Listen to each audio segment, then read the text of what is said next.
आपण नदी प्रदूषण पाहू शकताय। राज्य शासनाच्या माध्यमातून केवळ गप्पा मारले जातात, कोट्यवधी रुपयाचा निधी दिला जातो, मात्र नदीचं प्रदूषण मुक्त करण्यासाठी प्रत्यक्ष ग्राउंड लेवलला काही उपाययोजना नाही। हे यापूर्वी आम्ही इंद्रायणी नदीचं पाणी थेट पित होतो, पण आता हे पाणी पिण्याचे नव्हे तर आंघोळीचे सुद्धा लायकीचे राहिलेले नाही। या ठिकाणी वारकरी भाविक भक्त यांच्या आरोग्याची काळजी घेण्याची आवश्यकता आहे।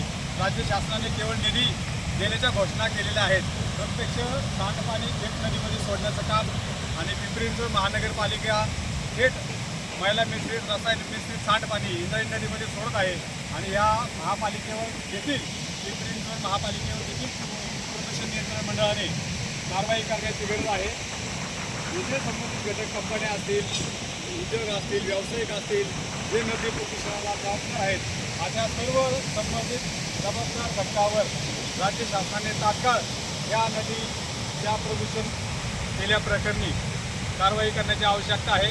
यामध्ये मग प्रदूषण नियंत्रण मंडळाचे अधिकारी, स्थानिक स्वराज्य संस्थेचे अधिकारी, महापालिकेचे अधिकारी, ठिकठिकाणच्या ग्रामपंचायती, नगरपालिका ज्यांचं थेट पाणी इंद्रायणी नदीमध्ये सोडलं जात आहे, अशा सर्व संबंधित घटकावर राज्य शासनाने तात्काळ कारवाई करावी आणि केवळ निधी जाहीर न करता इंद्रायणी नदी प्रदूषण मुक्त कशी होईल यासाठी प्राधान्याने उपाययोजना हाती घेण्याची गरज आहे।